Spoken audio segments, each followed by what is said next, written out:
ñu ngi ko fi nemmeeku actuellement nga xam ne je ne dirais pas parce que en train de se déchirer wala di chamaay yu mel noonu mais en tout cas gis nañ ñu bëri ñoo xamante ni si ñu ngi leen di dàq ci biir parti bi récemment gis nañ ñu dàq nga xam ne moom moo ne Khoureyssi Thiam ak Fifi Diakhaté déjà damay ñëw justement ci li nga xamante ni sax moom la Khoureyssi wax ginnaaw bi nga xamante ni si dàq nañ ko en tout cas moom daañu ne fas yéene jël li nga xam ne moo nekk seen responsabilité ci wàllu ndax bu ñu sukkandikoo ci kàddu yi mu yëkkati comme quoi mu ne engagement am nekkut li nga xamante ni si moo nekk au service d'un groupe de personnes mais son engagement c'est au service de la nation loolu moo nekk jamono moo nekk li mu wax bi ñu ko dàkkee alors mu jàpp bu fekkente ni si li mu wuy ji Fifi Diakhaté loolu moo tax ñu exclu ko ci groupe WhatsApp bi si c'était à refaire il va le faire encore naka nga jàngatee les propos de Khoureyssi. d'abord Khoureyssi am da nga ko xamoon ci Pastef avant sérieusement bu dee dañuy wax dëgg rek.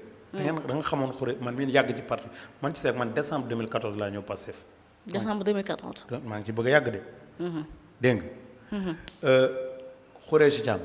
nee na basketteur loolu man de Khoureyssi Thiam ci 2022 23 laa commencé remarqué muy beneen bi ci des lii muy naan lii mu wax li mu bind nii. du tax bind ko woon avant. lii musu ko wax.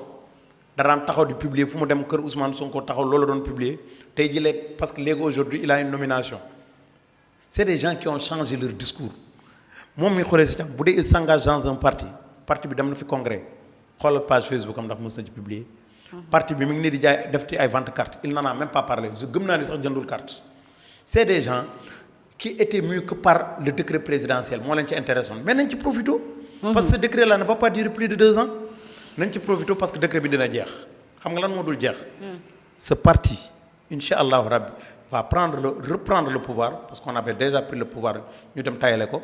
on va reprendre le pouvoir et on va le mettre entre les mains des gens dignes man dama considérer Khoureyssi Thiam boo gisee rek man keroog bi muy wax di taxaw di tëkku naan mairie Dakar damay kenn mënu maa tere jàll yow fan ngay jaar ba nekk mairie Dakar tu n'es même pas connu dans ta commune c'est ça le problème quoi c'est-à-dire. Bassirou Diomaye Faye dafa dem ba finalement ñi nga xamante ni dans le parti il n'osait même pas prendre la parole yow da ngaa mës mu gis mu animé benn conférence da nga ko mës a dégg mu wax boo xam-xam ces gens-là ils peuvent pas consulter l'essence du parti c'est pas possible. mais Khoureyssi bi ñu ko falee yàgg na ci Khoureyssi daanaka bi ngeen doog a toog lañ ko fal. non bi ñu ko falee bi ñu jëlee pouvoir lañ ko fal. ah oui mais avant ñuy jël pouvoir bi xeex yi commencé tàng. ci fin bi lañ leen commencé remarqué man de boobu laa ko remarqué. mais Khoureyssi am na benn militant Pastef bu fa toog mu ni Khoureyssi moo doon jox xaalis pour ñu financer manifestation. mais d'accord mais man mi joxe naa xaalis man mi ñu ñëw doole loolu est-ce que c'est une raison pour se positionner comme ça Ousmane Sonko li mu joxe ëpp na xaalis Ousmane Sonko joxe na 100 millions keroog pour les martyrs gis nga ma wax la benn affaire. 100 millions yi génn na. bien sûr salaire am la. te je vais te dire une chose même son salaire de président assemblée nationale. waaw loolu 100 millions dinañ ci ñëw loolu dinañ ci ñëw. waaw mu gën a mais taxawal ci Khoureyssi après ñu doog a ñëw ci. non dama la bëgg a wax ni. Khoureyssi taxaw di naan ay financé naa ma ne fii ñëpp financé parti mais am na ñu def lu raw financé am na ñu joxe seen bakkan il faut être sérieux d'ailleurs c'est un manque de respect de taxaw di naan Khoureyssi Thiam nañ ko respecté parce que financé na dara ci parti bi am na ñu ko def dans l'anonymat total dans l'anonymat doo leen mës a xam li ñu def deful xaaj bi mais. ñooñu sax duñ tudd mais dama ni ñi nga xam ne dañoo cotiser seen deret ñu cotiser seen dund. bu ñu suul leen yow war nga taxaw di wax li c'est vraiment honteux man si ces gens-là avec qui nous avons cheminé c'est que Dieu est en train de nous nettoyer notre parti man loolu laa gëm. mais pourquoi exclure des gens ci biir parti ci biir groupe WhatsApp lu tax mu dee bind benn communiqué koo xamante ni si dafa enfreindre règles yi ngeen bind communiqué pour dàq ko mais pas ci di retirer ci ay groupe WhatsApp yi kenn xamul. non xam nga nee naa la. groupe WhatsApp c'est pas institutionnel. groupe WhatsApp c'est un groupe boo xamante ni groupe boo jël rek dafa am objet yow yaa ngi ci ay groupe WhatsApp peut-être ñu ne la groupe WhatsApp bi ça parle de votre groupe WhatsApp familial. tour de famille wala ñu ne groupe WhatsApp promotionnaire au collège au lycée et cetera mais li ngeen di waxtaanee dans le cadre groupe WhatsApp famille. li ngeen fay dugal ci ay informations ce ne sont pas les mêmes informations ngeen dugal ci groupe WhatsApp boo xamante ni dañu nga bokkaloon classe bu dëgg. donc groupe WhatsApp bu nekk dafa am ligne de conduite am. bu fekkente ni ligne de conduite groupe WhatsApp boobu dafa tax moom wàcc ko mais ils ont raison de l'enlever moi si j'étais à leur place j'allais faire la même chose parce qu'ils n'inspirent plus confiance koo xamante ne mi ngi tenir un double discours. ce que l'on appelle les mesures préventives da nga koy jël sinon il va prendre des informations clés ou bien des informations qui doivent pas être sorties mu génne ko jox ko ñi nga xam ne waruñu ko jot. ok sur le cas de Ndeye Fatou yaakaar naa c'est Fatou Kiné Diakhaté Fifi Ndiaye déjà moom dafa def déclaration ni moom moo nekk première militante bu président Diomaye bu dee Khoureyssi nag moom yaakaar naa peut-être li waxoon ci li nga xamante ni moom moo nekk ville de Dakar dafa bëgg a nekk maire te ku bëgg a jaar ci kanam moom mu faxas la est-ce que am ay ambition politique war na tax ngeen Khoureyssi nga wax na ko dañ dafa bëgg nekk maire. waaw dafa am ay ambition politique. waaw mais est-ce que am ambition politique délit la. du délit am ambition politique mais du loolu kese la preuve il l'a fait il l'a dit bien avant mais loolu taxul ñu génne ko. mais Khoureyssi est en train de poser plusieurs actes yoo xam ne xëy na yoo xamoo ko fii en l'interne. ah bon yan actes lay teg. dégg non doo ko mën a xam c'est-à-dire y a des actes boo xamante ni xëy na du ñu ko waxee fii télé des actes en interne yu mu nekk di poser te yàgg naa dégg nga moo tax ma ne la groupe WhatsApp parce que moom officiellement génne wuñu ko ci parti bi. groupe WhatsApp bi ñu ko génnee ñoom ñoo parce que man bokkuma ci groupe WhatsApp boobu bu groupe WhatsApp bu Moncap. mouvement des cadres yi nekk ci domaine sport. nga xamante ni Khady Diène Gaye moo ko géré. moo ko génnee ci groupe boobu sur quelle base man li ma xam ci Khady Diène Gaye ci ay base yu leer la ko teg. waaw. d'accord mais bu dee sur le cas de Fifi Ndiaye moom dafa wax ni moom moo nekk première militante bu président Diomaye la war naa tax ñu koy dàq moom tam. kooku nag moo dàq boppam.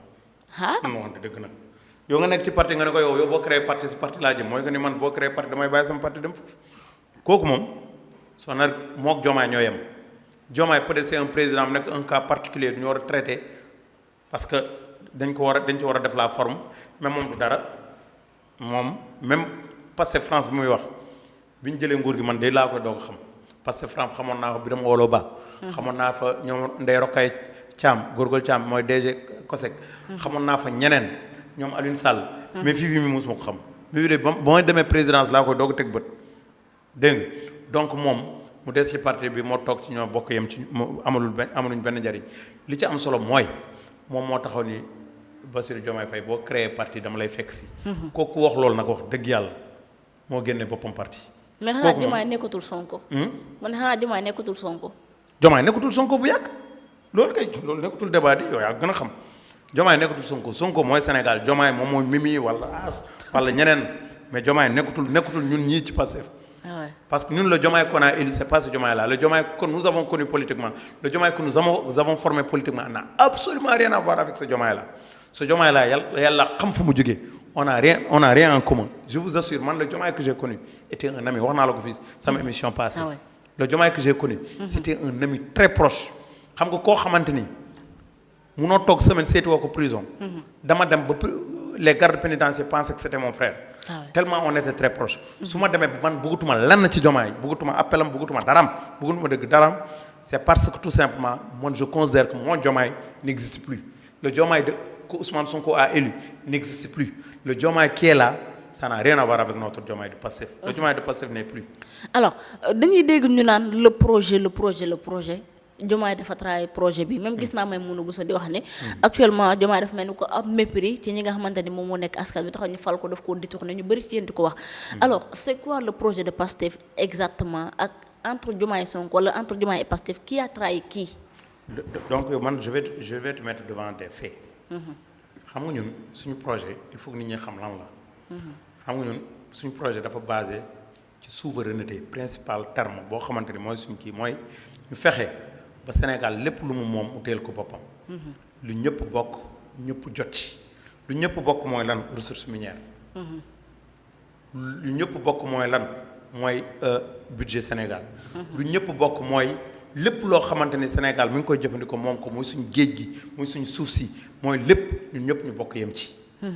président Ousmane Sonko bu mu ñëwee primature dafa fexe ba lépp lu ñu moom d'abord ñu récupérer ko la souveraineté. Vous avez entendu ici de la renégociation de notre pétrole et de notre gaz. sous ci magistère Ousmane Sonko la am mais gis nga fi également en termes de gestion de notre océan de notre mer. tey jii gis nga ni ko la dame bi ko doon gérer n'est-ce pas la ministre de la pêche d'alors li mu ci liggéey dañoo dem ba benn instant ñu commencé am souveraineté gis nga relation bi ñu am ak FMI rek et montre à suffisance l'idée de souverainisme bi ñu nekk di développer parce que ñun dañoo ñoo ñu bëgg ñoo imposer restructuration ñu ne ñun on peut à notre interne faire ce que l'on a mobiliser des ressources internes ce que l'on appelle les ressources domestiques pour mën a gérer suñu si le président Ousmane Sonko réfléchir ci programme presse boobu ça nous a valu ce qu'il nous a valu ba tey jii quelles que soient les difficultés financières on a réussi à payer les salaires correctement à stabiliser notre pays. mais presse bi li ñu ci doon saako ak li ñu jot a am ci kii bari ak matagul.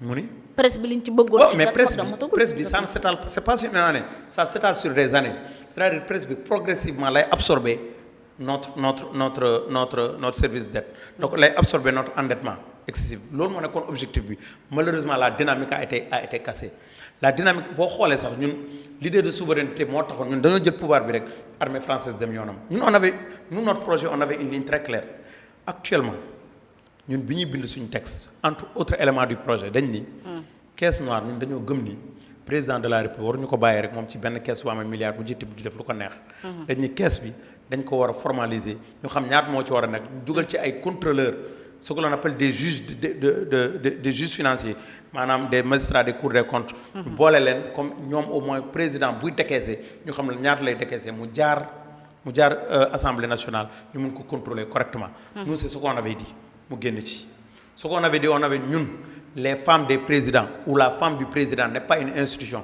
amul ñu koy créer fondation waxoon nañ ko loolu ci suñu projet la bokk mu génn ci caisse noire premier ministre bi nag lu ngeen ci wax caisse noire bu premier ministre mais il l'a dit très clairement moom il était pour parce que xam nga moom premier ministre mënul jëyee rek sous forme mu créer loi boppam ni caisse noire bi ni laa koy doxalee loi mooy génn jël caisse noire yëpp formaliser leen mais moom en attendant tey je rappelle caisse noire am c'est 1 milliard 700 par an wala par 3 mois non 1 milliard 700 par an 1 milliard 700 par an li ci président Ousmane Sonko wax mooy bi mu fa nekkee ba léegi lépp liñ ci def bu nit malade ñëwee ñu war ko dimbali ci caisse boobu day dem ni malade du jot xaalis directement lañ koy virer au niveau de l'hôpital ñooñu def ay décharge ñu garder ko tey jii nous sommes plus au pouvoir primature ñoom ñoo fa nekk nañ def contrôle xool comment est-ce que Ousmane Sonko a géré moom koy mën nañ ko ñoom dañoo bëgg créer Ousmane Sonko mais voici une occasion rêvée nañ xool lan la def ci caisse noire koo xamante ni laalul salaire am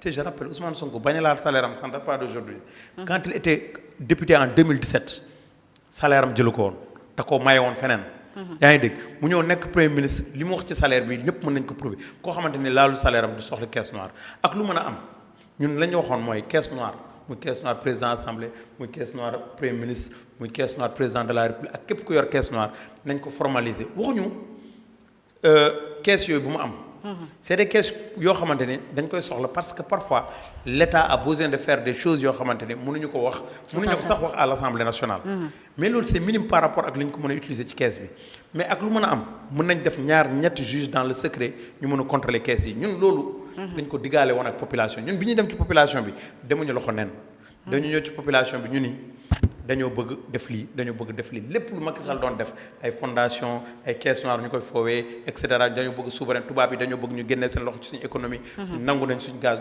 loolu lañ diggaale woon ak population nangu nañ suñu or on l'a fait c'est ça le projet de la souveraineté le président Bassirou Diomaye Faye guddi ñu toll dafa nekk di ci génn carrément c'est ça la vérité parce que tey jii ñi nga xamante ne ñoom ñoo jaayoon réew mi il est en train de faire coalition avec ces gens là ces 300 maires là mais c'est eux qui ont bousillé ce pays. Donc aujourd'hui, il laisse ceux qui l'ont élu, ils se retournent contre nous et il va retrouver des gens qui ont été. C'est pourquoi je vous ai dit tout à l'heure, l'actuel président de la République, Bassirou Diomaye Faye, de mon point de vue, c'est pas notre Bassirou Diomaye Faye, c'est quelqu'un d'autre. D'accord, merci beaucoup. Alors, bëgg naa ñëw ci li nga xam ne moom moo nekk njaayum carte de membre bi Pastef